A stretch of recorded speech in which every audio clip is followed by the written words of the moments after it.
Hello, welcome back. मैं doctor विनय। आज आप लोग सामने एक नया टॉपिक लेकर आया हूं जिसका नाम है कंपोजिशन ऑफ ब्लड। बात करें अगर ब्लड की, तो यह एक स्पेशलाइज्ड कनेक्टिंग टिश्यू है, या इसको हम कह सकते हैं fluid connecting tissue. Connecting tissue हम इस वजह से बोल रहे हैं, इसके दो रीजन है। पहला क्या है कि एम्ब्रायोलॉजिकली यह जो है, मतलब इसका ओरिजिन जो है वह मीजोडर्मल ओरिजिन है, यानी कि मीजोडर्म लेयर से जो है वह बनता है, और जैसे कि जो है अदर कनेक्टिंग टिश्यू जो है बनते हैं। पहला चीज, इसलिए इसको कनेक्टिंग टिश्यू बोला गया है। दूसरा चीज क्या है कि यह जो है बॉडी की कोई भी जरूरतमंद चीज, जैसे कि ऑक्सीजन हो गया, न्यूट्रिशन हो गया, वाटर हो गया, सभी को जो है यह एक दूसरे से जो बॉडी को जोड़े रहता है ब्लड। इस वजह से इसको जो है स्पेशलाइज कनेक्टिंग टिश्यू बोला गया है। इसमें जो है फ्लूइड जो है, फ्लूइड कनेक्टिंग टिश्यू भी जो है इसको इसलिए जो है वह बोला गया है। अब देखते हैं, आइए इसमें जो है कंपोजिशन ऑफ ब्लड की बात करें तो इसमें जो है बेसिकली जो है वह दो भाग होते हैं मेन इंपॉर्टेंट। पहला क्या है, ब्लड प्लाज्मा। दूसरा क्या है, फॉर्म एलिमेंट, जिसको जो है ब्लड सेल्स भी कहते हैं।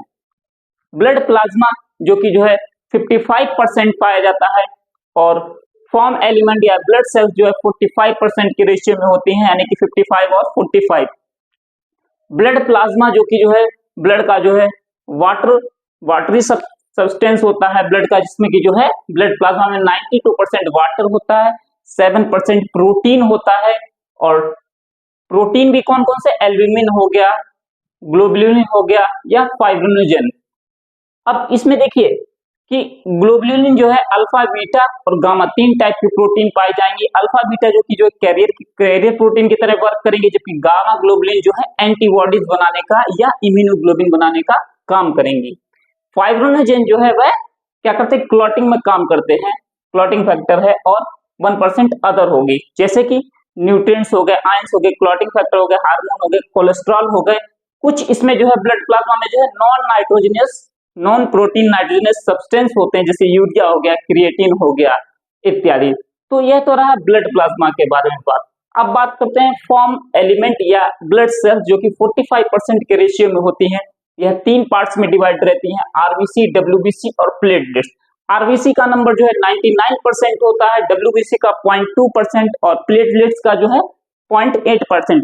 आरबीसी का जो है फुल फॉर्म है रेड ब्लड कॉर्पसेल्स, डब्ल्यूबीसी का है व्हाइट ब्लड सेल्स, और प्लेटलेट्स का जो दूसरा नाम है, इसको थ्रोम्बोसाइट्स के नाम से भी जो है हम लोग जानते हैं।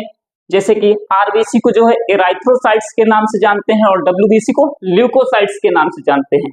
जब मैच्योर आरबीसी हो जाएगा तो उसमें न्यूक्लियस जो है एब्सेंट रहेगा, जबकि जो है जब प्री मैच्योर रहेगा या मैच्योर होने से पहले जो है न्यूक्लियस प्रेजेंट रहता है। इसका जो नॉर्मल नंबर रहेगा वह जो है 4.5 मिलियन से लेकर के 5.5 मिलियन पर मिलीमीटर क्यूब ऑफ जो पर एमएम क्यूब ऑफ ब्लड रहेगा। और इसका काम क्या रहेगा कि ऑक्सीजन ट्रांसपोर्ट करना, यानी कि जो है ऑक्सीजन को जो है पूरे बॉडी में सप्लाई देना। नेक्स्ट है डब्ल्यूबीसी। डब्ल्यूबीसी में जो है न्यूक्लियस प्रेजेंट रहता है, जबकि आरबीसी में एब्सेंट था, और प्लेटलेट्स में भी जो एब्सेंट रहता है। इसका जो नंबर रहता है हमारी बॉडी में वह 6000 से लेकर 8000 पर एमएम क्यूब ऑफ ब्लड रहता है। इसका रोल क्या रहता है हमारी बॉडी में, इम्यूनिटी को प्रोवाइड कराना, यानी कि इम्यून सिस्टम को जो है मजबूत करना। प्लेटलेट्स जिसमें कि जो है न्यूक्लियस एब्सेंट रहता है, इसका नंबर रहता है 1.5 लाख से लेकर के 3 लाख पर एमएम क्यूब ऑफ ब्लड। इसका रोल रहता है कि ब्लड को जो है क्लॉट करना। अब बात करें कि यह जो है, यह तो रहा कि कंपोजिशन ऑफ ब्लड, जो कि जो इसमें बहुत सारे जो है ऑब्जेक्टिव्स बन सकते हैं आप लोगों के लिए। अब बात करें कि ब्लड जो है, जिसकी स्टडी अगर पूछा जाए आपसे कि ब्लड की स्टडी को क्या कहते हैं, तो वह कहते हैं कि हेमेटोलॉजी।